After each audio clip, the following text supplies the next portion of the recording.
اس پہ کسی کا قصور نہیں ہے، لیکن اگر فرض کیجیے کہ اس دن کی مجلس میں منبر سے خطاب نہ کرتے، کرسی پر بیٹھ کر کے نہیں، بلکہ میں یہ کہتا کہ بھائی ایسا کرو کہ ایک اسکوٹی لا کے کھڑا کرو، اس پر ہم بیٹھ کر جائیں مجلس پڑھیں، وہ مجلس قیامت تک آپ کو یاد رہ جائے گی۔ جب جب آپ اسکوٹی دیکھیں گے، موٹر سائیکل دیکھیں گے، سائیکل دیکھیں گے، تب تک آپ کو میری تقریر یاد آتی رہے گی، ہے کہ نہیں یہ بات؟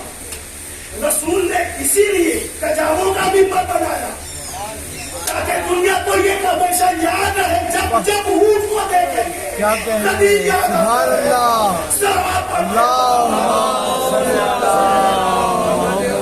علی محمد۔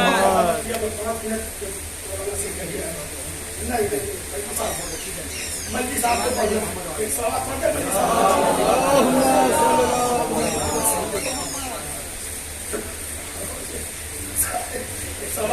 کھائی دے گا، قدیم یاد آتا رہے گا، یہ اہتمام کیا ہے پیغمبر نے، عمدن اہتمام کیا ہے تاکہ قدیم کو بلایا نہ جائے، ورنہ وہ چاہتے تو مدینے سے پلک جھپکنے سے پہلے منبر کو بلا سکے، لیکن نہیں۔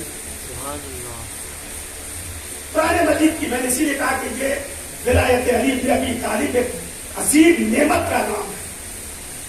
ایک آیت میں نے ابھی پڑھ کے سنایا، دوسری آیت قرآن مجید آواز دے رہا ہے کہ یعرفون نعمت اللہ ثم ینکرون، لوگ اللہ کی نعمت کو پہچانتے ہیں اور پھر اسے فراموش کر دیتے ہیں۔ چھٹے امام سے پھر ایک شخص نے سوال کیا، پسند رسول وہ کون لوگ ہیں کہ جو اللہ کی نعمت کو پہچانتے ہیں اور پھر اسے فراموش کر دیتے ہیں؟ تو مولا نے بہت مسکرا کر کے بہت لائٹ میں لیتے ہوئے کہا، انہیں دیکھا نہیں، قدیر میں 1.25 لاکھ لوگوں نے دیکھا تھا، صحیفے میں اسی کو بلا دیا۔ قدیر میں دیکھا، بھائی قدیر کے بعد صحیفہ کتنے دنوں کا فاصلہ ہے صحیفے اور قدیر میں؟ بہت زیادہ دنوں کا فاصلہ نہیں ہے، پیغمبر اپنی زندگی کی آخری ہفتے ہیں، ذی الحج میں قدیر، ذی الحج کے بعد محرم اور 28 صفر کو سرکار کی شہادت، اور اس کے جسٹ بعد صحیفہ۔ اسی لیے چھٹے میں مسکرا کر کے بولے کہ تم نے دیکھا نہیں، ابھی قدیر میں نعمت عظمیٰ کو پہچانا ہے اور صحیفہ میں بھول یہ ہے۔ بس آخری بات آپ کی خدمت میں عرض کر دیا جائے، ولایت کو ہمیشہ یاد رکھیے گا اور زہرا کی وراثت کو کبھی نہ فراموش کیجیے گا، اور جہاں تک ممکن ہو سکے آپ سے جو آپ کے امکان میں ہو اس پیغام کو دوسروں تک پہنچانا آپ کی ذمہ داری ہے۔ یہ مظفر رضا منبر سے نہیں کہہ رہا ہے، یہ سرکار پیغمبر اسلام غدیر کے منبر سے کہہ رہے ہیں۔ جو لوگ موجود ہیں وہ سن لے، جو یہاں موجود نہیں ہیں تو جو موجود ہیں ان کی ذمہ داری یہ ہے کہ غیر موجود لوگوں تک اس پیغام کو پہنچائیں۔ یہ بات میں نے نہیں کہی ہے، یہ پیغمبر کی حدیث ہے کہ آپ کی ذمہ داری یہ ہے کہ آپ اس پیغام کو، ولایت علی بن ابی طالب کو جتنا زیادہ سے زیادہ، یہ مجلس اعزا اسی لیے کی جاتی ہے کہ اس کے ذریعے سے ولایت علی بن ابی طالب کی لوکی حدیث ہے، یہ قدیر کی حدیث کے جو اس کے اتنے نام ہیں۔ عزیزان محترم، ایک پوائنٹ اور ہے جو ذرا سا اس کے حد کے ساتھ وہ بھی سماپت کروا لیجیے، بہت دیر سے جھیل رہے ہیں، تھوڑا سا کو جھیل لیجیے۔ پیغمبر اسلام جب دنیا میں آئے، مطلب دنیا کا مطلب یہ کہ جب اعلان نبوت کا حکم دیا، اس سے پہلے 40 سال تک خاموشی کی زندگی پیغمبر نے گزاری ہے. 40 سال تک پیغمبر نے, یہ شاید میں نے کبھی کل پرسوں عرض بھی کیا ہے, لیکن بہرحال اسی سے ریلیٹڈ بات ہے جو چاہتا ہوں کہ 40 سال پیغمبر نے خاموشی کی زندگی بسر کی, لیکن خاموشی کی زندگی میں پیغمبر اسلام نے گوشہ نشینی نہیں اختیار کیا ہے. اپنے اخلاق و کردار کے پانی سے زمانے کو سینچ رہے تھے, ماحول کو سازگار کر رہے تھے, حالات کو ہموار کر رہے تھے. اتنا ہموار کیا کہ کفار مکہ اور مشرکین مکہ نے پیغمبر کو صادق بھی مانا, امین بھی مانا. اخلاق و کردار کا وہ نمونہ پیش کیا خلق عظیم کے مالک پیغمبر نے رحمت للعالمین نے, کہ کفار مکہ اور مشرکین مکہ نے پیغمبر کو صادق کا لقب بھی دیا اور امین کا لقب بھی دیا. یعنی ان کفار مکہ کو رسول کی زبان پر بھی اعتبار تھا, رسول کے ہاتھوں پر بھی اعتبار تھا. بھائی صداقت کا تعلق زبان سے ہے. ہم بولیں گے جب تو سچ اور جھوٹ کا اندازہ لگایا جائے گا, تو صداقت کا تعلق زبان سے ہے, امانت کا تعلق ہاتھوں سے ہے. کفار مکہ نے رسول کو صادق بھی تسلیم کیا, رسول کو امیر بھی تسلیم کیا. ارے یہ کون سا پہاڑ ٹوٹ پڑا, یہ کون سی بپتا آ گئی کہ جب رسول نے اعلان نبوت کیا اور وہی لوگ مسلمان ہوئے, مسلمان میں کنورٹ ہوئے, تو اب رسول کے ہاتھوں کا اعتبار بھی ختم ہو گیا, رسول کی زبان کا اعتبار بھی ختم ہو گیا. ورنہ ختم اگر ختم نہیں ہوتا تو رسول نے غدیر میں دونوں چیزوں کو کیوں استعمال کیا؟ صرف یہ کہہ دیتے منبر سے کہ من کنت مولا ہو فہذا علی المولا, جس کا میں مولا ہوں اس کے لیے علی مولا ہے. تو کیا یہ کافی نہیں تھا؟ کافی تھا یہ.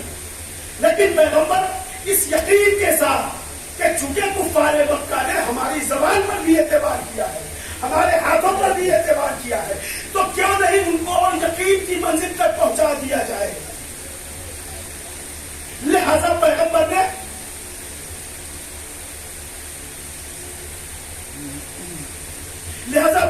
نے زبان سے من کنت مولا بھی کہا اور ہاتھوں پر علی کو بلند نہیں کیا, تاکہ دنیا دیکھ لے کہ میں کسی اور علی کی بات نہیں کہہ رہا ہوں, کہ یہی علی ہے. ہاذا علی, ہاذا علی, یہ علی ہے کہ جو میرے بعد میرا جانشین, میرا نائب, میرا خلیفہ بنے گا. بس حقیقت ہے کہ دنیا نے غدیر کو فراموش کر دیا, اور شاید میں تو یہ سمجھتا ہوں کہ اسی غدیر کے رد عمل کا نام کربلا. غدیر نہ ہوتی تو شاید علی اکبر کے سینے پر بچی کی علی نہ لگتی. اگر غدیر نہ ہوتی تو شاید علی اصغر کا گلا نہ چھلتا. اگر غدیر نہ ہوتی تو وفا کے بیتاج بادشاہ غازی حضرت ابوالفضل عباس کے شان قلم نہیں. میں ایک جملہ, پورا مسئلہ مجھے نہیں پڑھنا ہے, پورا پڑھے گا. شب عاشور پسر سات ملعون بار بار اپنا میسنجر یزید کے پاس بھیج رہا ہے, اور فوج بھیجے, اور فوج بھیجے, اور کمک دو. کئی بار میسنجر آتے جاتے رہے اور یزید لشکر بھیجتا رہا. ایک مرتبہ پسر سات سے پوچھا, پسر سات یہ بتاؤ کہ حسینی لشکر میں کتنے, یہ جو تم بار بار مجھ سے مدد مانگ رہے ہو لشکروں کی, تم یہ بتاؤ کہ حسین کے پاس کتنے لشکر ہیں. تو پسر سات نے کہا, یزید میں نے ان کی گنتی تو نہیں کی, میں نے انہیں گنا تو نہیں ہے, مگر مجھے اتنا معلوم ہے کہ حسین کے لشکر میں ایک عباس بھی ہے.